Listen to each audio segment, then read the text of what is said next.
कहानी का मुख्य किरदार वॉल्टर पिछले 16 सालों से एक मैगजीन कंपनी में काम कर रहा है। उसकी जिंदगी बिल्कुल साधारण है। हर महीने कमाई और खर्च का हिसाब लगाकर गुजारा करता है। ऑफिस में नई आई सहकर्मी शेरिल उसे बहुत पसंद है, लेकिन वह कभी उससे खुलकर बात नहीं कर पाता। आखिरकार वह एक ऑनलाइन डेटिंग वेबसाइट पर अपनी किस्मत आजमाने का फैसला करता है। वहाँ उसे शेरिल की कई पसंद नापसंद के बारे में पता चलता है। उसे यह भी मालूम चलता है कि शेरिल के पास एक 3 पैरों वाला प्यारा कुत्ता है। वॉल्टर कई बार उसे मैसेज भेजने की कोशिश करता है, लेकिन हर बार उसकी उंगली सेंड बटन पर जाकर रुक जाती है। जब वह हिम्मत करके आखिरकार मैसेज भेजता है तो सिस्टम में एरर आ जाती है। मजबूर होकर वह वेबसाइट के कस्टमर केयर पर फोन करता है। उधर से जवाब मिलता है कि उसकी प्रोफाइल अधूरी है, लेकिन एक चीज उसमें सबसे अलग थी, उसकी कल्पना शक्ति। वह कुछ ही सेकंड में अपने दिमाग में पूरी की पूरी दुनिया बना लेता था। अचानक उसे ऐसा महसूस होता है जैसे कहीं से एक कुत्ते के भौंकने की आवाज आ रही हो। वह तुरंत दौड़ पड़ता है, एक ऊंची इमारत में छलांग लगाकर घुस जाता है और वहाँ फंसे कुत्ते को बचाकर बाहर ले आता है। जैसे ही वह बाहर निकलता है, पूरी इमारत जोरदार धमाके के साथ ढह जाती है। शेरिल दौड़कर आती है, उससे कुत्ते को अपने हाथों में लेती है और उसकी तरफ गर्व और सम्मान से देखने लगती है। लेकिन अगले ही पल वॉल्टर की तंद्रा टूट जाती है। उसे एहसास होता है कि यह सब सिर्फ उसकी दीवार स्वप्न डे रूम की दुनिया थी। असल जिंदगी में तो वह इतना खोया रहता है कि अक्सर आखिरी ट्रेन भी छूट जाती है। इसी बीच ऑफिस पहुंचते ही उसे एक और बड़ा झटका लगता है। सालों से छपने वाली मैगजीन अब पूरी तरह डिजिटल होने वाली थी। इसका मतलब था कि वॉल्टर की नौकरी भी कभी भी खत्म हो सकती थी। उसी समय उसकी मुलाकात कंपनी के नए मैनेजर टेड से होती है। टेड बेहद घमंडी और अहंकारी इंसान था। वॉल्टर शांति से उसे अपना काम समझाने की कोशिश करता है, लेकिन टेड उसे बीच में ही रोक देता है और उसकी कोई बात सुनने को तैयार नहीं होता। जैसे ही वह लिफ्ट से निकला, सामने से शेरिल आती हुई दिखाई दी। हैरानी की बात यह थी कि इस बार उसने खुद आगे बढ़कर उससे बात करने की कोशिश की, लेकिन उसे समझ आ गया कि यह सिर्फ एक गलतफहमी थी। उदास मन से वॉल्टर कॉफी लेने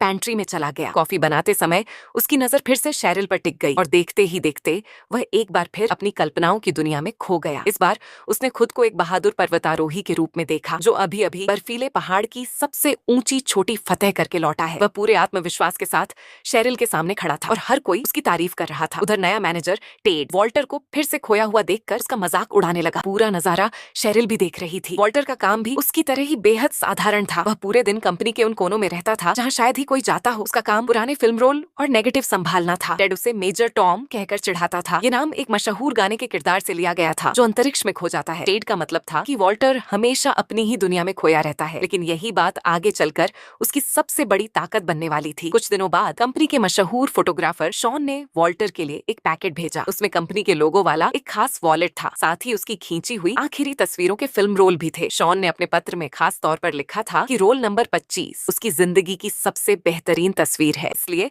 उसे मैगजीन के आखिरी अंक का कवर बनाया जाना चाहिए। लेकिन जब वॉल्टर और उसकी टीम ने सारे फिल्म रोल देखे तो पता चला कि 25 नंबर वाली तस्वीर गायब थी।